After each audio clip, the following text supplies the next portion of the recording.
everything is all leading to the Lane Kiffin sweepstakes in Florida. Man, would they love to have him. They lose to your Tennessee Volunteers, Matty, today, 31-11. This was a blowout from the jump, by the way. A win in the swamp, too, for Tennessee. That's right. Atta boy. That's what I'm talking about. The Vols, we're back. They're Let's back. Go. It wasn't long ago that Lane Kiffin was a coach that had a shady past that many athletic directors didn't really believe was worth the leap. Ole Miss did. They took a leap on Lane Kiffin. I think that's important to remember because he does have kind of that shady past, and there wasn't a lot of teams that were willing to give him that opportunity. Now, he was the hottest, commodity in a crazy coaching carousel this year, but he has led Ole Miss to a 10-1 record and an Egg Bowl win away from a likely spot in the college football playoff. Scoob, it's a simple question. Does Lane Kiffin stay at Ole Miss, or does he go? I think he stays at Ole Miss. And I may sound crazy saying this because I know that Lane Kiffin had family members on separate days flying over to Florida and flying over to LSU to go and visit and see how things are. Just family vacations. Yeah. But you have everything you want at Ole Miss. I don't understand why you would leave a program that you've already built to become a contender in the college football playoff and for a national championship to say, oh, I'm going to go somewhere else to win a championship, because you think you're going to be able to do that at Florida?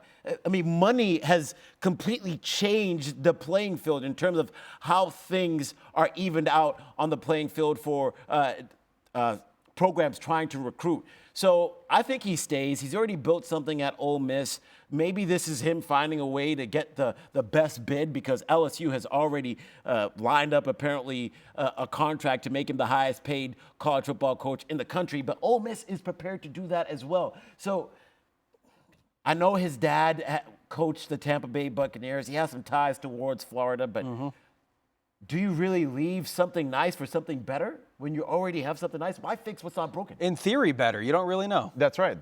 And what's interesting, too, is that all the other opportunities that other coaches had to leave and go to someplace else, all that stuff got cleared up in no time. In this case, it's not the situation. And of course, that's the enigma of Lane Kiffin. That's why he is so interesting, right? That's why it is a dumpster fire. You just can't take your eyes off of it. And I think for Lane Kiffin, there's that he likes falling in love. He likes being wooed. He likes the drama and the aspect of it, right? He doesn't want to build a long-lasting relationship and work through a lot of different things for an extended period of time. No, I want to fall in love again. And that's what's happening here for the LSU and the Florida situation. It's just like first love all over again for him. He's rewritten the narrative of who he was. Ole Miss gave him that opportunity, and I say he's out of there. I say he's like, I've done what I needed to do for you, Ole Miss. You guys are back on top. We might win a championship. We might not. We're going to have fun doing it. But I think I'm going to take my talents elsewhere. And I think that's what Lane Kiffin's going to do this offseason. Now, for everyone watching, Matt has a very unique perspective in terms of Lane Kiffin saying that he's done. All right? He's putting the book over his head for a reason, because Matt was at Tennessee, one of the places that Lane Kiffin ended up leaving after one season. One of the many places that he ended up leaving. A quick, short Me too. stint. Yes. Now, take us through that time in your playing career where Lane Kiffin is in rumors or whatever that may be, and all of a sudden he goes up to his players and tells them that, hey, I'm leaving. Well, how it really went down was I was in the facility there. It was probably my 5th day on campus at Tennessee. I'm trying to learn the offense, get ready for spring football. I'm all excited coming in from El Camino Junior College, and walk down the hallway, and I smell smoke for whatever reason. Then I get a text message that says, alert, emergency team meeting, got to be there. Right. As soon as I got that alert, I said, man, we just lost our head coach, all right? Because at that time, 2 other people had turned down the USC job at the moment. Lane Kiffin was that next rising star. He was doing some great things at Tennessee. And, at that team meeting, he walked in with his oversized trench coat and said, guys, I am leaving for USC. And then all hell broke loose in that locker room. So that was pretty interesting. When you say all hell broke loose, because I've heard you tell this story before. Like, dudes on the team were MFing Lane Kiffin, like, right there in front of him. They were, like, basically saying, like, F you, Lane, we don't give a damn what you're going to do. What was it? I find this story so interesting. It was pretty wild, because he's experienced this before, having to look players in the face and essentially tell you, I'm walking out on you.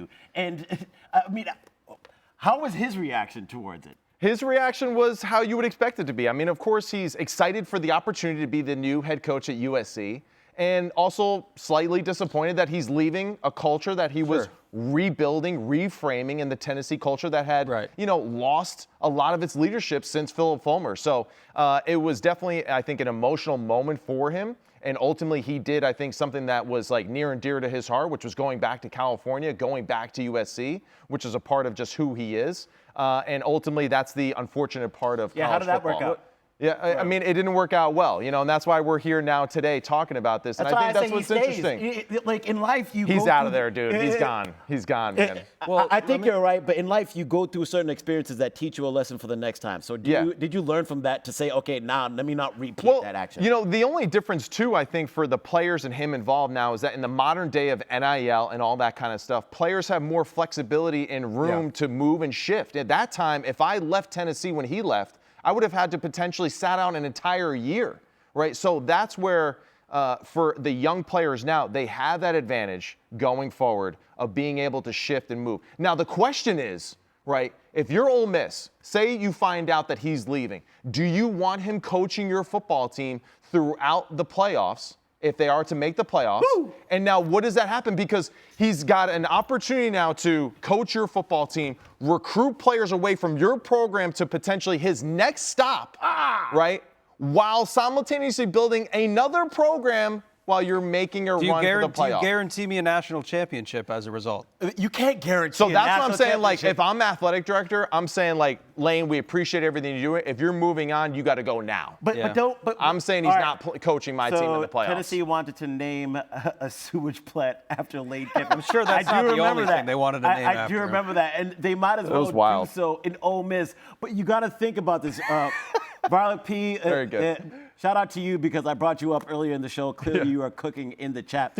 But for Tennessee, think about this. You have, not Tennessee, Ole Miss. You haven't won a championship since the 1940s or whatever that may be. This is your opportunity to win one. Now, let's say Lane Kiffin does accept that job and you decide to not let him coach in the playoffs. That may affect your rankings with the College Football Playoff Committee because they say changes with not just in the players that you have in your team, but the coaches as well. We saw Jordan Travis affect the rankings of Florida State years ago. Right. If you lose Lane Kiffin going into the playoffs, and let's just say that they end up losing next week, some way, somehow, all of a sudden, how does the committee look at them after the Egg Bowl? Well, I think at that point, too, Ole Miss would have to have a conversation immediately. Like, this is we're going way down the rabbit hole here. We are, yeah. But like hypothetically, let's say they do lose that game. If I'm Keith Carter, the AD at Ole Miss, do I go to Lane Kiffin and say, why don't we just push back this decision a little bit longer? Because then the committee doesn't know if he's leaving or staying. That's true. Like, let's take the ambiguity out of it all. If you're late.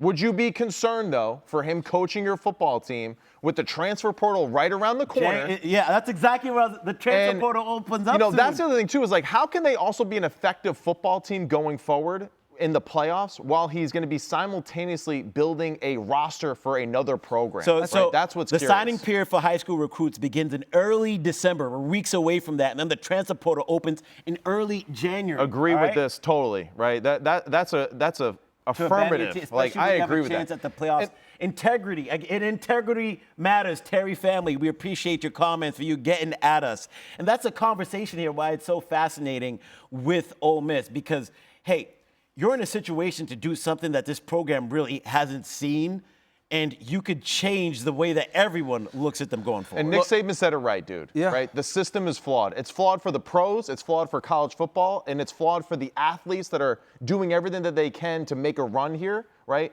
without knowing the future of their coach. So that's something I think is a little upsetting and that the NCAA has to correct ultimately. Look, nobody has won more. Like, there's only two teams that have won more games than Ole Miss in the SEC over the last 6 years.